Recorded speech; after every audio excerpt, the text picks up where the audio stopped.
morning, everybody. This is AKA Heather Joy. You guys have boarded the lifeboat. Glad to see you. Before I jump in and get started, let me go through the rules quickly that we have here on the boat. Number one, please don't discuss politics in the live chat and comment section. A little bit triggering for a lot of us, and sometimes it's appropriate. We'll leave that to Tommy. He knows how to handle that. Anyway, the second rule, this is not a religious channel, and it is fine to say things like, I'm going to pray for you, or I could never have found sobriety without my faith. Those things are all fine. But please don't be overbearing with your personal beliefs. Please don't shove them down anyone else's throat. There's a plethora of different religious, I don't know what the word is, but there's a variety of different religions and spiritual practices that people, members of the boat, practice, and I think that's wonderful. I love that we can all come together and share, but please don't be overbearing with it. The third one, of course, is please refrain from swearing in the live chat and comment section. As our captain always says, if you can't control your mouth, then you can't control your life. And the fourth one, no trolls. Don't mean people. I won't put up with it. I'll toss you overboard without the lifesaver ring. You're gone.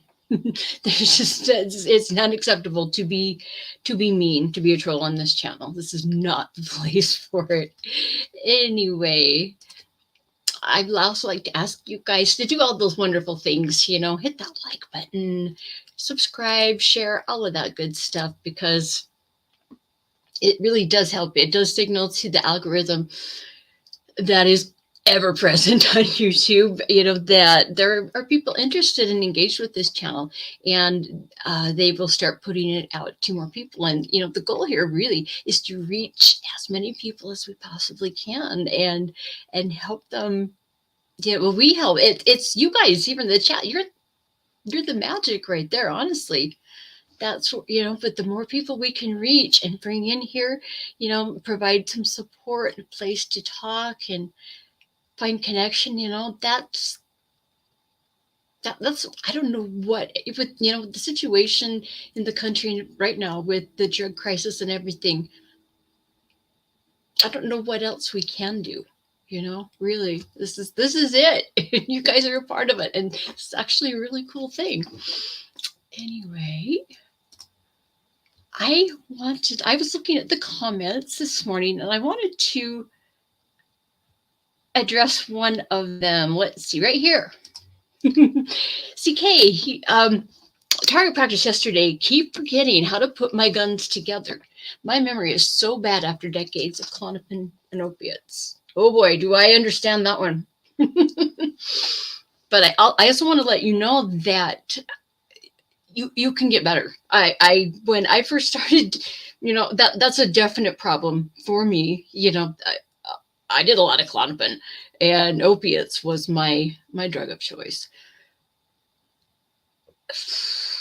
I've had so many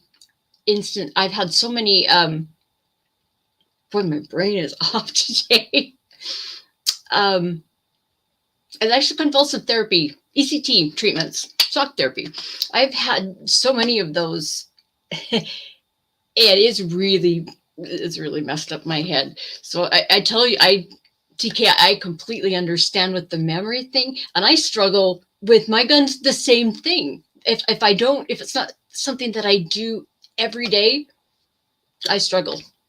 It's just the way it is. But when I first started doing, coming on the boat and talking to you guys, I had no attention span.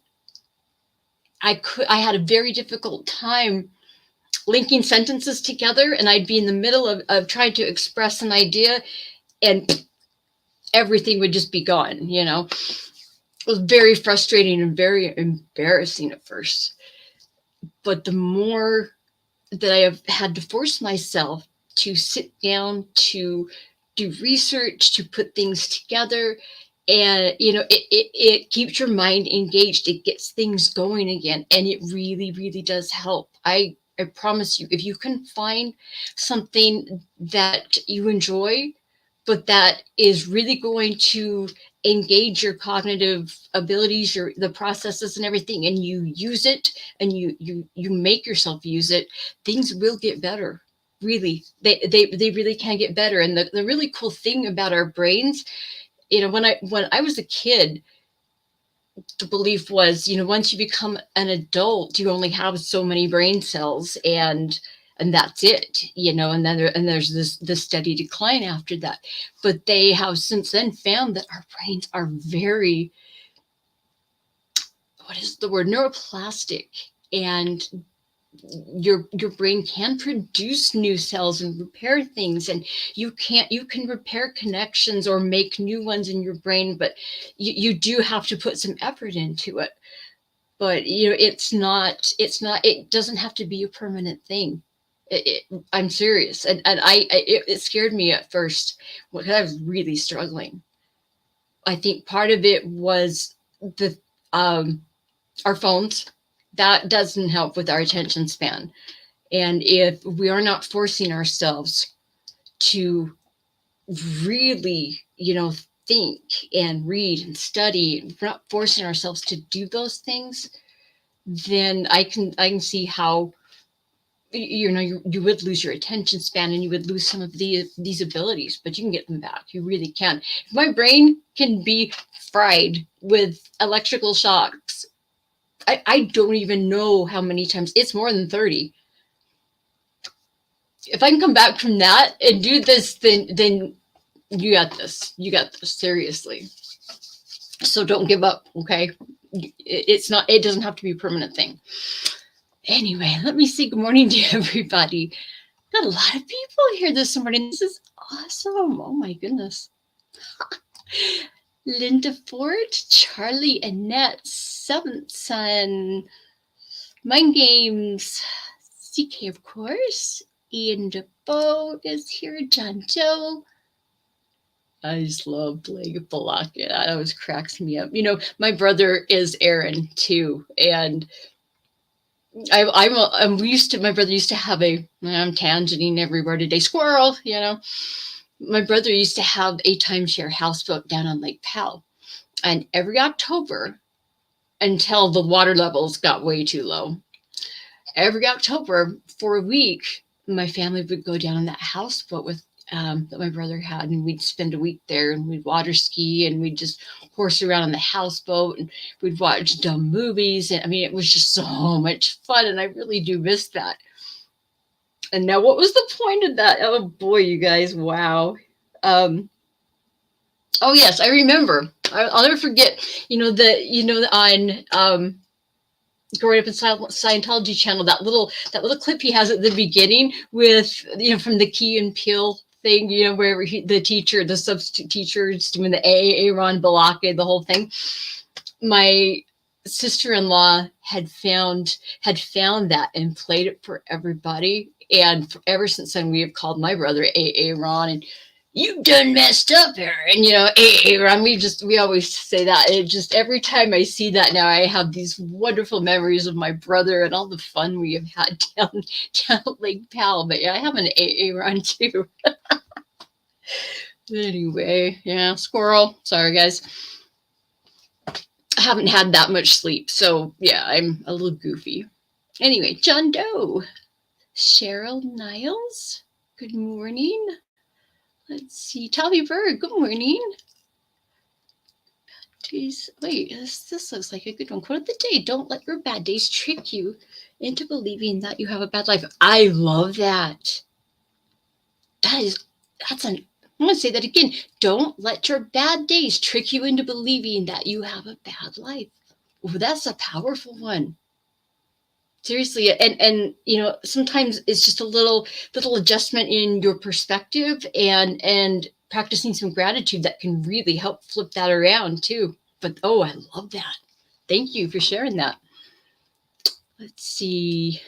Wendy McLean, Kelly C. Lemmy's here. Let's see. Ann Muller, and you are now a member. Awesome. And welcome. This is awesome. All these new people, you guys, this is wonderful. All right. If I have missed you, I apologize. I am a little bit of a spaz this morning, so you guys can already see that. Oh, I missed Seagull Rock Spot is here. Seventh Son, did I say good morning to you too? I don't know. Let's see. Anyway, okay. So this is part 3, and I have every intention of getting through this today. I can't believe we're on part 3, but you know what? Yesterday, wasn't that just amazing when Miss Dragon came on with me? What an amazing, powerful example of survival with her. Yeah, she's amazing. Oh, CK, there was one other thing I neglected to tell you too. Eating things that are really going to nourish your brain will help as well. Avocados. I know they're dang expensive. Avocados though are very nourishing for your brain. Things, lots of whole foods. I'm talking about, cooking up sweet potatoes, beets, things that a lot of people don't like, but these things are extremely nourishing. And if you start putting these in your diet, you're going to notice a difference too. I promise you that. And adjusting your diet so that you're not eating things that are going to bring on a lot of inflammation, that's going to help as well. Things that create inflammation, in your brain and all over your body are things that we all love, refined sugar, refined flour, a pasta, anything that when you eat it, it instantly turns to sugar and gives you an insulin spike and a rise in your blood sugar. That is going to cause inflammation, and inflammation is going to make things more difficult for you and your cognition as well. So just something to think about.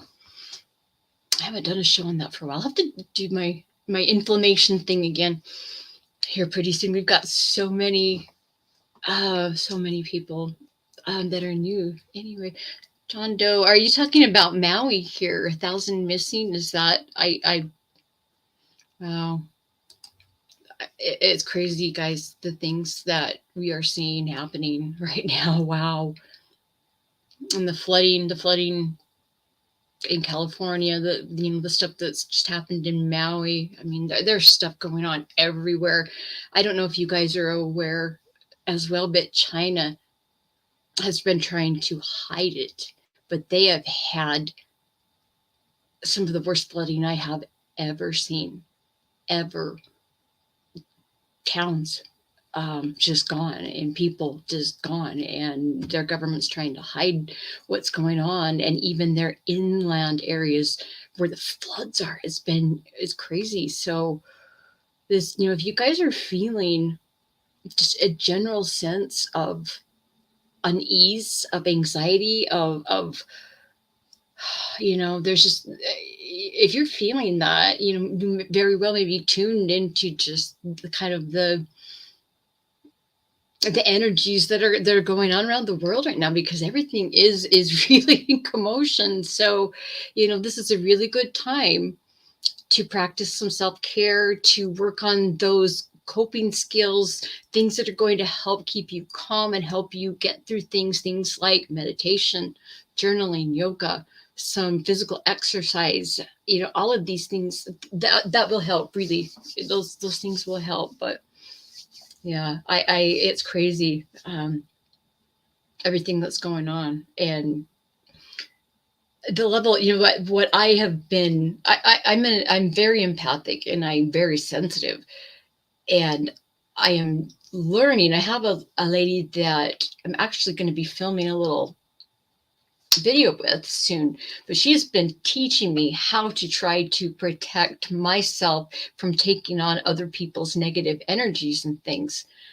And it's something that I really need right now. I am blown away at the level of despair that I feel, and it's not coming from me. This is a difficult time. This is an interesting time to be alive, but it's not an easy time. And I can see how, addiction can really skyrocket right now. When you get to the point where you don't know how to cope and you're out of options, we all know addiction, it looks very, very good until we get into it. And then we realize the hell that we put ourselves in. But yeah, this is an interesting time. And please, you guys, let's take care of one another, help one another. That's the key right there. We have to do this. There's no government, there's no organization or administration that's going to come in and try to help addicts or help people in general. They don't care. And honestly, I do not believe that they're never going to be there for any of us. It's got to be us taking care of one another and supporting one another. That's the only way this can work. That's why I'm just blown away that I get to be part of the lifeboat. And the people that I'm meeting is you guys, right here in the chat, the best people in the world. And, do not let that little moniker of addict label you or do anything to your self-esteem. Wear that with, honestly, wear that as a badge of honor, that for a time you didn't know what else to do. You're a survivor. You did what you had to do to get through. And then, you're learning, you're growing, you're part of the lifeboat now. You're working on your sobriety, you're working on your issues. You're a survivor. I don't care what the rest, normies, I don't care what they think of us or how they look at us or what they say about us. That Bill O'Reilly letter that Tommy read the other day was very upsetting to me. Wow. Because the people that I have met on the lifeboat, people that are addicts, that are recovering, are the kindest, strongest, most amazing people I have ever met. Ever. You guys are amazing. You guys are a testament to how us humans, as a species, can endure and survive and overcome. So be proud of where you are and the things you have been through, and use that to boost yourself to keep moving. Anyway, I need to shut up. I don't know. Wow, I'm chatty today. Anyway, let me jump back into put my notes now. Aha. Okay.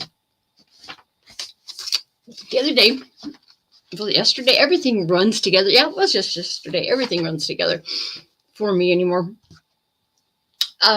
There were 5 signs that I had talked about that, if you grow up in a home, an environment, in a family situation where things are very toxic, very dysfunctional, as a child, there are things that you definitely, there are signs that,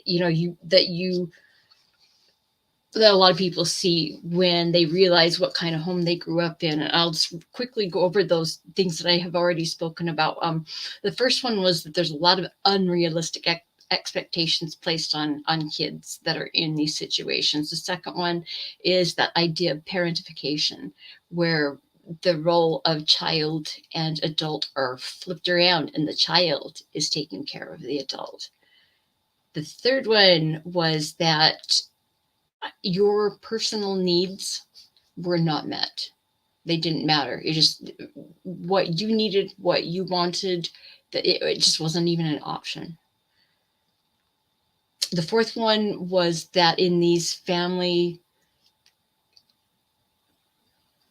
what is the word? My brain is really off today. Anyway, there's continuous conflict with families that are dysfunctional like that.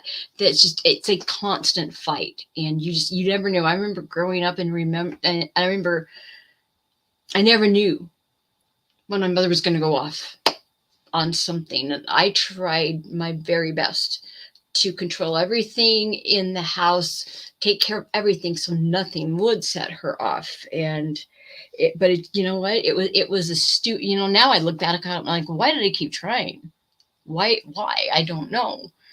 Because it was just a constant, ugly fight that went on for year after year after year. Anyway, the fifth one was that they're in these family groups that are, you know, so dysfunctional. Very often there's some sort of abuse going on, whether it's verbal, physical, emotional, psychological, economic, sexual. There's so many ways that this can happen, but that's what happens when you are a child. I mean, and this is not like an exhaustive list either, but these are some of the most common ones that I have seen. Anyway, the rest of the signs are walking on eggshells, CK. You nailed that one. Exactly. That's what it was like in the house I grew up in. It was just a level of anxiety that never left. I'm sure you know what I mean. Anyway, let's see the rest of the signs that you're going to see in families that are toxic and dysfunctional. Where's my notes? There we go. These are things, you know, once you become an adult, you know, if you are still a part of your family, all of the dysfunction continues, but it does evolve a bit. So that's what I'm going to talk about now, are things you might experience, signs you might see once you are an adult. And I talked about this one yesterday. There's a lot of control that they tried to exert over your life. And I definitely remember this one. My mother had a plan for me, where I was going to go to college, what my career was going to be, how long it was going to take me to get the degree that I wanted, when I was going to get married, who I was going to be married to, where I was going to live. I mean, she had it all planned out.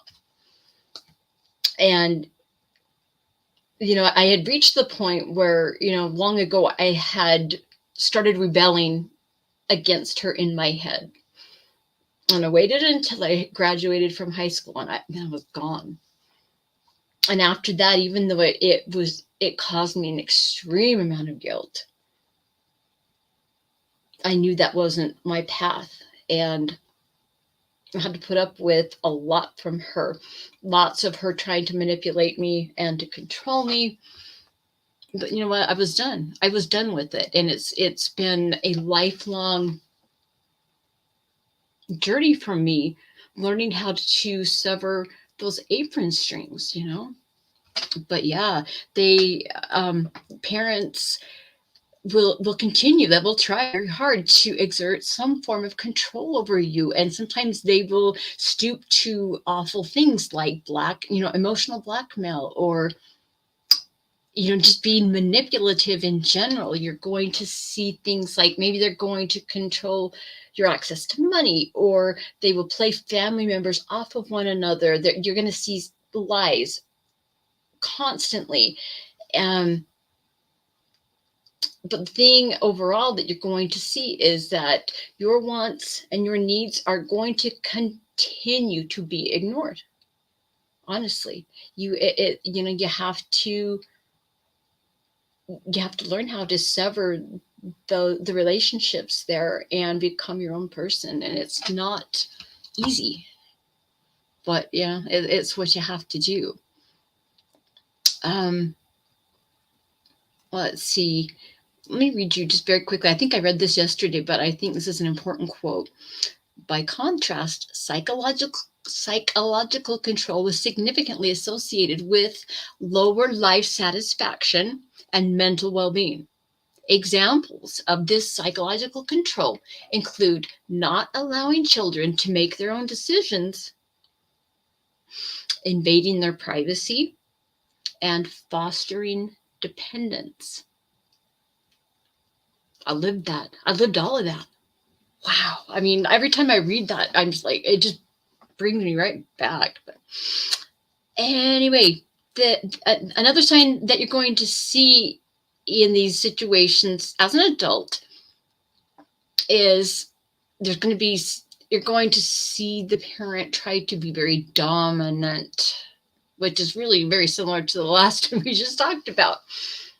But, this can actually be something, this dominance thing actually can be from adults or from the kids later on, because, in childhood, abuse is going to, it seems to me, from what I have seen just in general as a psych nurse, when I was working on the psych unit, it seemed to me that abuse did one of two things to people in general.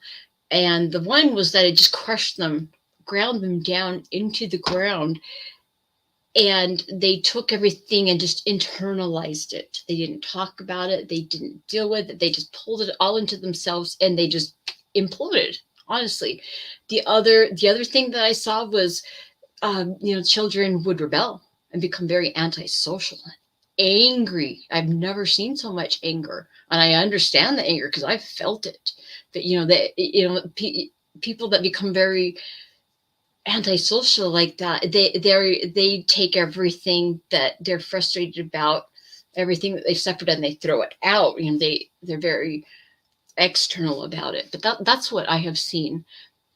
But very often in these family situations where there's so much dysfunction, there's going to be a dominant person and a submissive person, and the person that is dominant is really going to do everything they can to maintain that upper hand. And whatever the dominant person in the house says is the law. I was always taught, honor thy father and thy mother. Can't remember the rest of the. Anyway, I was taught that. It was really drilled into me. And I also felt very responsible after my father died. I felt very responsible for my mother. So it was very, very difficult to break away from that. I felt such a horrible level of guilt, but I had to. I had to get away from being dominant and making all the decisions, and it just had to be done. Anyway, the next sign as an adult that a lot of people see, and I'm thinking of one in particular, and she isn't here this morning, but if she hears this, I know she gets this one. Exploitation is a big problem. Do you ever feel that your sole purpose in life is to care for your parent or a sibling? Do they only show affection to you or tell them that they value you as long as you either are supporting them financially or you're supporting them emotionally? This happens. It's so sad to see this too. And I know that there are some of you who know exactly what I'm talking about here.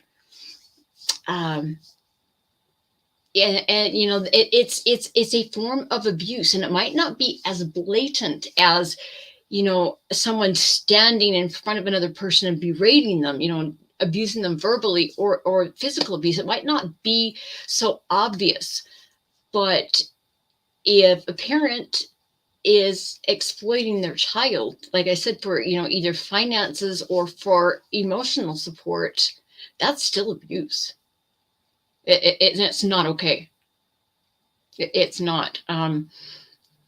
Healthy adults are able to take care of themselves and take care of their own needs without depending on someone else constantly. I mean, we all depend on one another to some degree, but healthy adults need to take care of themselves.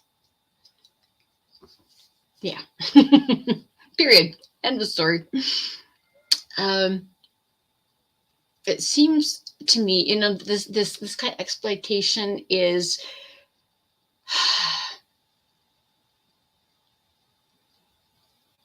so manipulative, and it's such an abuse of power over the submissive person.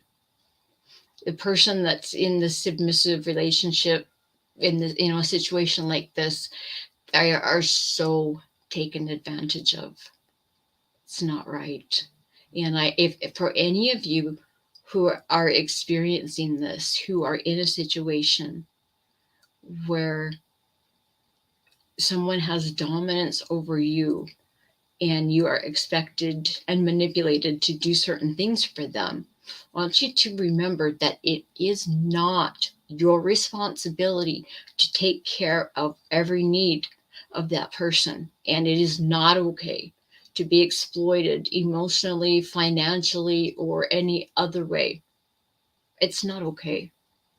And it's not your responsibility. And I'll tell you what, when you walk away, the guilt that you feel will make you want to use again.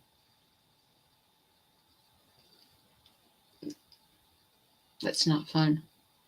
But you can overcome it. You can. It takes practice and it takes time, but it does get easier. I can promise you that. And it's very empowering when you start to walk away from dysfunction and toxicity like that and discover who you are. And as time goes on, it does get easier and the guilt, dissipates. It does. But I know how much it hurts at first, really. Just one other thing I want to say about this one. In a healthy family is a group or a unit, an organization that's supposed to be supportive and loving.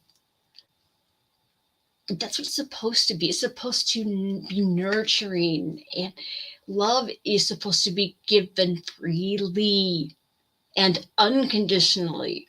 I remember that very specifically with my parents. I felt that love from them was transactional and that I was only lovable if I did certain things, No, that's not okay. That is not all right. It really messes you up here. But again, you can overcome it. You can do this. The next sign is something called infantilizing. And this is kind of an interesting one, but I've seen it. I've sure seen this one. This happens very often if the dominant person in the house is narcissistic. Sometimes this also happens when there's a parent who has very low self-esteem. But what infantilization is let me read you the definition that I have right here. According to the Collins Dictionary, infantilization is the act of prolonging an infantile state in a person by treating them as an infant. I've seen this. How when a child has those seriously helicopter like parents, I've seen this. They deliberately make their children feel younger than they really are, and they do not foster them becoming responsible. They don't foster decision making. They don't foster their child, becoming successful in things in life. It is so sad because that's not living. We're not meant to stay at home our whole lives. We're supposed to leave and discover who we are and create a life for ourselves. But when a parent is narcissistic or a parent has very low self-esteem, very often their children become an extension of themselves. And so the thought of their children walking away and becoming their own person and having their own life, they're very threatened by it. And they will do all kinds of things to try to keep you in line. And I've experienced this. They'll where there's they'll throw all kinds of tactics at you, trying to get what they want out of you. But it's sad. I've seen a lot a lot of this, I saw a lot of this in patients that would come into the psych unit where I worked that just did not have any abilities to cope or to do things that adults do in life. And it was because of situations like this. And it's sad. It gives that person a lot of things to work through. It's not fun. And there's some serious effects from this one. Let me read you another quote.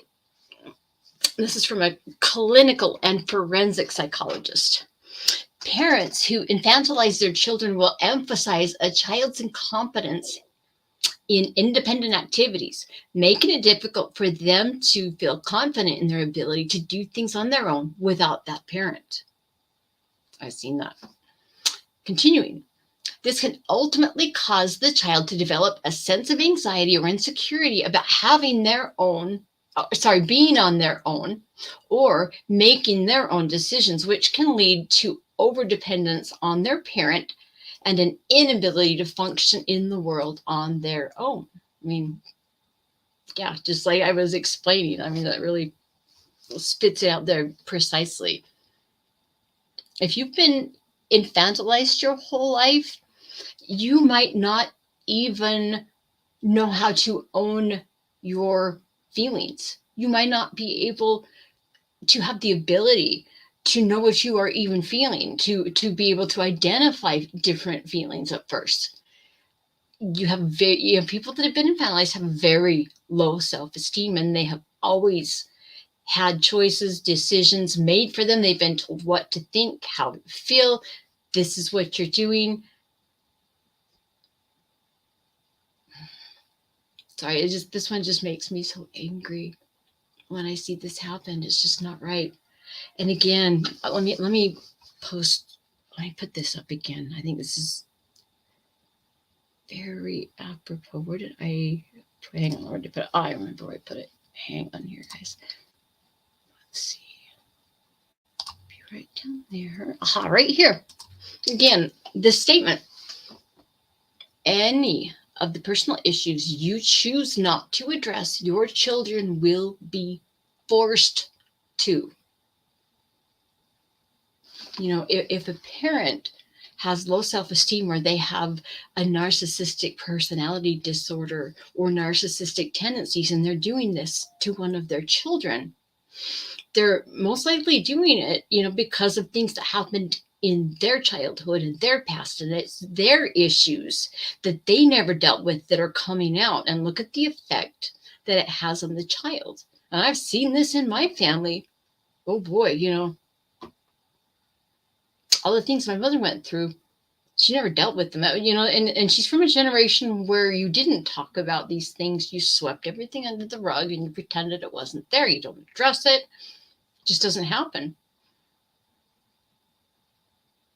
But I look at everything that I suspect, and I look at everything that I do know about my mother's childhood, and I can totally see that she brought all of her issues from Australia to here and started a new family here and passed on all of her issues in ways to all of us kids, and it wasn't intentional, but it happens. Oh, it happens, and I look at my own issues in the 15 years that I was an addict and all the things that my daughters went through as a result. That the statement is so true. If you don't take care of your issues and you have children, they're going to be forced to face what you didn't. And so, I can't say enough how important it is to work through your issues, whichever way you choose to do that. But it's so important. It's not fair. I mean, it's a fact of life. These things happen. Abuse gets passed down from generation to generation to generation. But it doesn't make it okay. Let's see, let me come back to my notes here. Anyway, as I was saying, people that had this this infantilization going on. They have very poor self-esteem. They don't even, many of them just can't even identify their own feelings, and it's sad. It takes a long time and a lot of work to come out of that. And it can be done, though. I promise you, it can be done. Um, let's see. The next sign, and this one, oh my goodness, do I know this one? You're going in situations, where you're an adult, but you come from a family that's toxic, dysfunctional. There's a great deal of very harsh criticism and very harsh judgment. And I know there's so many of you who know exactly what this is like.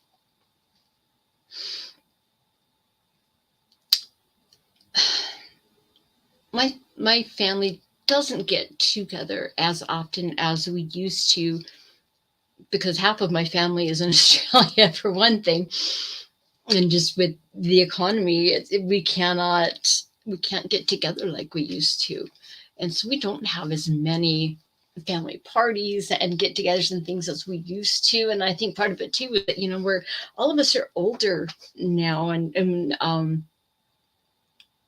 three of my sister, my brother, and I, we all have grandchildren now. Our lives are just chaotic, and it is difficult to go to family dinners and parties and things, and it is hard. But a lot of people that have been through some very difficult things do not want to go to these get-togethers. And I go to, like I said, we don't do it as often anymore, but I pick and choose which ones I go to depending on who's going to be there and how my mental health is at the time.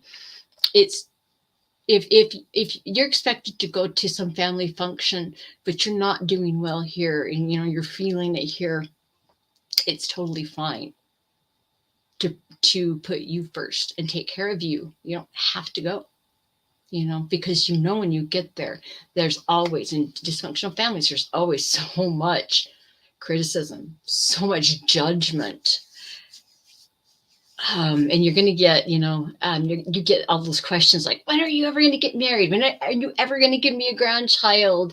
Or you're still at the same job, when are you going to do something with your life? I mean, it's, and it is very normal for families to be a little critical of one another. But there's a definite difference, and there's a line that can be crossed here, as far as the judgment and criticism. And I'll tell you that the judgments and the criticisms for me started way before I was ever an adult. And it's only been the last few years that it's finally stopped, because I just absolutely refuse to put up with it anymore. My mother's very careful now about what she says to me.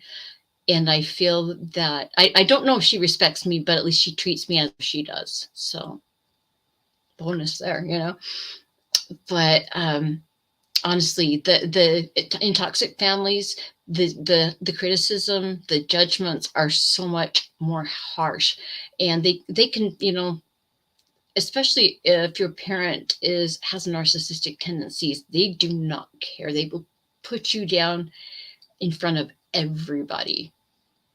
It's awful. It's ugly, and it's heartbreaking, because if you grow up in a house where there's this constant criticism, constant judgment, you become a very harsh critic of yourself. It's just an automatic thing that happens.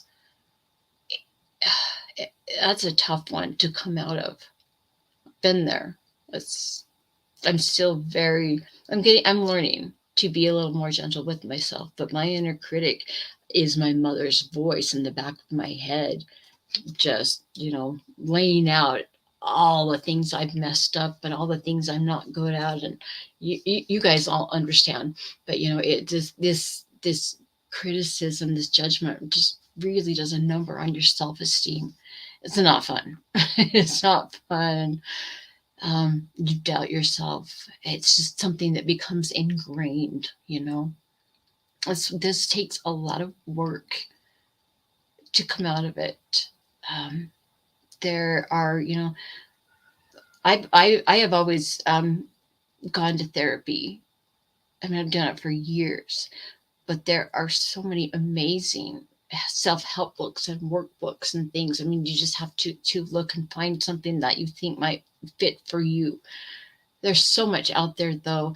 If you're willing to do the work, you're going to see some good results, and you're going to begin to trust yourself and love yourself, and you're going to start taking care of yourself. And you're on the lifeboat. I mean, right there says, right there, I'm done with this addiction lifestyle. I want to figure out who I am, and figure out your life. It's a beautiful thing. And I mean, everybody that's here is obvious that's the track you're on, and that's the path you were choosing, and that's so cool. So cool. The last sign, you guys, the last one. You're just not given love. That's one thing, like I said, I have always felt that love was conditional in my family. And if I didn't do the things that I was expected to do, I wasn't loved. I wasn't valued. That's what I felt like. And this is so messed up, guys. A family should be supportive. They should be, if you make a decision to do something, they should be supportive. When you're going through difficult things, a family should be able to give you a lot of compassion. It doesn't happen in these toxic families. What you get is cruelty. You get belittled. You get, your self-esteem just gets ground into nothing. All of your insecurities, especially if your parent is narcissistic, they will mock you. They will use your insecurities against you. And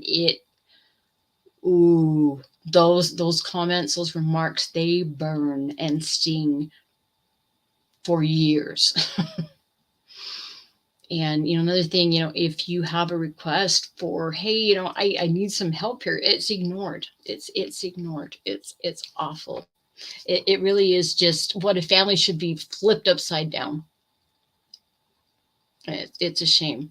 Everyone is worthy of love and compassion.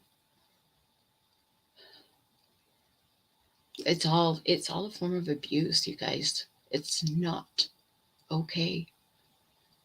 And if this is a generational thing for you, like it has been for me, you have this amazing opportunity to stop the abuse. Just stop it. Don't pass it on. Work through your issues and end it. It's not easy, but it's a good thing. It's a good thing. Anyway, I'm pretty darn sure that you guys already have a good idea if the family that you grew up in is toxic. I'm sure you guys all know. It is very normal to have arguments between family members, even with people that love each other dearly, because we all have differences. But, in normal families, a family will know how to handle these types of conflicts. And, there's trust and respect and open-mindedness and encouragement. And, in a good family, that there's all these wonderful things. And, in a good home, you're allowed and you're even encouraged to express your thoughts, and you're allowed to speak up and give your opinion. And it's okay for you to want to live life according to your terms. Unfortunately, toxic families are just the exact opposite. There's so much abuse, discrimination, manipulation, verbal violence, physical violence. The list just goes on. It's not right, but it's a sad fact of life. Let me read you a quote that I just pulled up right here. A dysfunctional family member may also constantly send mixed messages, where they may be cruel and mean one day and loving the other. I've seen that over and over and it gives you whiplash. There's another term, I won't say it, but I'm sure thinking it. But I saw that a lot. You never knew what was coming. And so when, I think it was CK said earlier, walking on eggshells, yeah, that's what it feels like, living in a house like that. You never know what to expect. And it gives you permanent anxiety. It's not cool. It's not okay. I mean, there's some very, very lasting effects from dysfunction in families. And here we are, addicts. Yeah, we know, we've lived it, we've been there, and it's really sad that I believe, for addicts, people that are addicts, they flat out have never been taught that they are valued and loved. And they don't have coping mechanisms. They haven't been raised in a healthy environment and had good examples of how to handle conflicts and things like that. And so addiction becomes very welcoming at first. We all know that. I do not believe that addiction is a problem with bad morals or bad willpower. Not at all. And people that say otherwise have no clue what they are speaking about.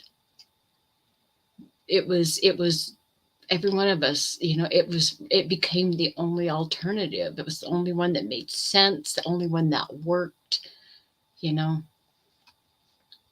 Please do not let that moniker of addict do anything to your self-esteem, guys. Please.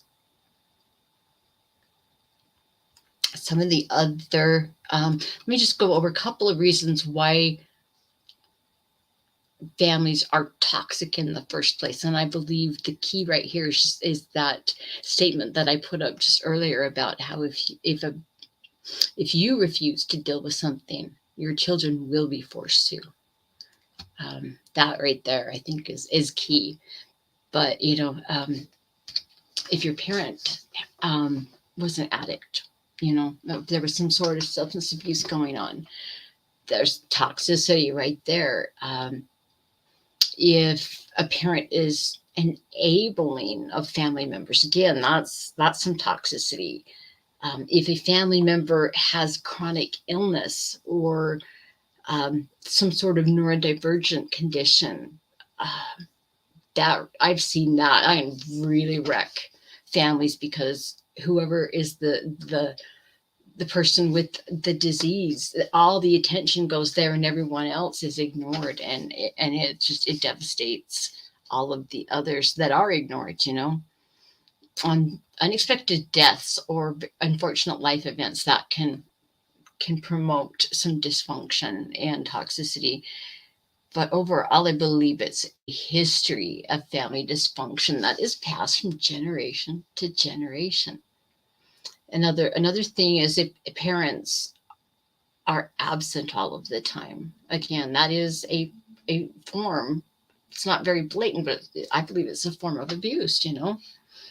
There's so many things that can cause families to be dysfunctional and toxic, but I want to assure you guys, you can heal from that. It's not easy to have to turn around and look at everything that you've been through and the life that you had growing up. It's difficult to look at all those things. Some of those things, when you start digging, you find very large, gaping, open wounds in your soul. And it's not fun. It hurts. But I assure you, you can heal from that. And it's not easy at first. But the more that you talk about things that you've been through, the more that you write in your journal about these things that have happened to you, the easier it becomes to think about it. And then over time you start developing abilities to deal with those painful memories. But it does take time, it takes commitment, and it takes some work, but it can be done. Seriously. I want to read you a quote by a psychologist that said, "Learn to let go of the old beliefs and thoughts that used to chain you down in a toxic environment." Let me read that one again. Learn to let go of the old beliefs and the thoughts that used to chain you down in a toxic environment. Let me continue. You can make a list of the limiting beliefs you have and write down what each and write down what each belief is holding you back. I think that should say write down how each belief is holding you back. Maybe. Anyway, you get the drift. Anyway, challenging each belief. Okay, challenge each belief and write down why it isn't true and what you're going to do to change these beliefs. It's, it looks really simple, just reading it like that, but actually sitting down and doing it, it's not easy, but I think that's an important first step. I love that. Write down the things that you think about that are limiting you. Write them down. Challenge them. I love that idea. Such a good journal prompt right there, you guys. My youngest sister just she really struggled with, she was, as being the youngest, I was the oldest. I really did get the brunt of everything, but all of my siblings experienced some awful stuff. My baby sister wasn't struggling so much with these devastating memories because she was so young when my father died, but she has struggled with so many beliefs about herself and very negative thoughts about herself for years. I had no idea what she was even, stupid fly. I didn't know what she was even going through, but she found a therapist that has helped her so much, and she's been doing EMDR therapy, and it works. She's agreed to come on and talk about it, but she's been so busy, and then her oldest daughter had her first baby, so now she's a grandma, so I don't know if we're going to catch her. But what she was telling me was, she had these very negative beliefs that had just really been ingrained in her because of the toxic environment she grew up in. And she said it blew her away after working with her therapist, and they would just tackle one belief at a time. But once they would do the EMDR, the redirection and becoming desensitized and forming new beliefs, she said it really works. It might sound kind of strange, kind of different, but she says it works. And she was blown away after the session how all of a sudden she could see the belief, and she could see that it was not correct, that it was negative, and she couldn't believe that she had been thinking that way. She said it is very weird, to be one minute I'm thinking something, and then go through this therapy session, come out, and boom, here you are, and you can see it for what it really is, and you're like, you can throw it away then. But she said it works. It really works. And I have noticed my baby sister is becoming a much happier person. Everybody deserves to be happy. Everybody deserves that, So anyway, there are a lot of things that you can do to heal from this. But you guys, it's possible. Seriously, it is worth it. It really is. Let me read you something. Each time you catch yourself thinking of old beliefs and thoughts, actively replace it with a more loving thought. Now, I know this sounds a little silly, okay, but this thing works. If you do it, this takes time and it takes practicing. You just have to sit down and do it. You have to commit to it, but eventually you do learn to let go of those crazy beliefs, those crazy thoughts that just really don't serve you.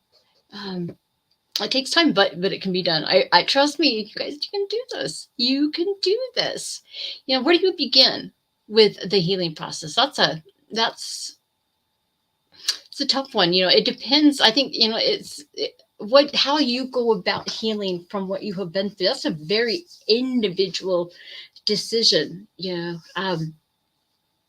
If you are really, really struggling, and all of these things that you have been through are making it impossible for you to get through your day every day, then I think it would be a very good idea to get with a therapist, at least just to get started.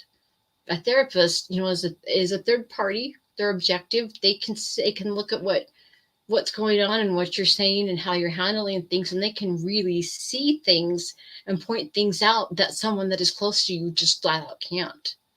And sometimes you don't even have the ability to see things at first. um, I think therapy is always a good idea, especially at the beginning. But as I said, there's so much out there that you can choose from as far as therapy, or shadow work, journaling. There's workbooks, there's self-help books, and there's some really good ones out there. There really are. There's some amazing YouTube channels. I think, what is her name? There are a few. The one lady calls herself the crappy childhood fairy or something like that. She's funny. She talks a lot about childhood trauma. Gosh, I can't think of their names. But then there's a gentleman. His name's Patrick Tehan, and he has a really good channel. And he's been through it. All of these people that are psychologists now, and they've been through it, and so they know what they're talking about. And that Patrick Tehan channel, I'm gonna have to pull these up and post these different channels for you guys to check out, because if you can find one of them that just seems to be saying the things that you need to hear, and that there's one that I have that's just my favorite over all of them. But everybody's different. So you know what? I'm going to do that. I'm going to go through my YouTube feed and find all of the different psychologists that I am subscribed to, and put them out there for you guys to check out, because there's some really good stuff for childhood trauma and growing up in toxic families. There's some really good help. They're really good about activities, things you can do, journal prompts. There's a lot out there, but you do have to put the time and the work in, but it is worth it, you guys. And something else, that I feel so strongly about is meditation and breath work. You've been, if you've gone through a dysfunctional family and the toxicity, the abuse, if you've been through all of that, you have anxiety that's just built in, comes part and parcel. And so it's really important to learn how to start to control that anxiety and get your stress levels down.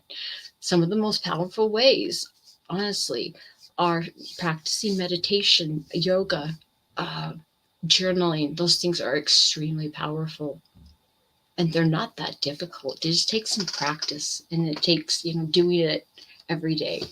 But that's where I would start would be learning some meditations and breath work, learning some skills that are going to help calm you down, so that when you start dealing with all of these painful memories, you will have the ability to keep yourself calm through it and work through it. So anyway, wow, 7:02. All right. I guess I had better shut up, you guys. Anyway, I'm going to quickly see. Oh, Charlie, happy birthday. Awesome. Let me take this back down. Hang on. Boom. There we go. Okay. Happy birthday, Charlie. Let's see. Who else came in? Boltneck has popped in. Kelly C. I think Seagull Rocks, but you were already here. Rick's here. Ah, Tommy popped in. What did Tommy say? Oh, happy birthday, Charlie. Aw, Charlie, thank you for everything that you do for the boat. You're a rock of the boat. You're always here. Such a good mod. And Tommy and I really appreciate everything that you do. I hope you have a great birthday. You've been through some gnarly stuff recently, so I hope you just have a really good day, Let's See if I have missed saying good morning to anybody. I apologize. See, Annette's here. Goddess Divine's here. Snot Face popped in. Kelly Gerling came in. Awesome. Zen win. Never for 8 months. I love that. I love that. Let's see if I have missed anybody. Oh, Chris. Yeah. Hello. If I missed anybody, I apologize, but I had better shut my trap. The dog upstairs wants to go out, so I had better go. But anyway, I hope you guys have a great day. I've got the caffeine thing ready to go. I'll pop on again sometime later today, and I'll share the results of the silly question I asked you guys. But I've got some important information about caffeine I really want to share with you guys. So I will talk to you again later. Have a great morning, you guys. Then thank you for coming aboard. We'll see you later.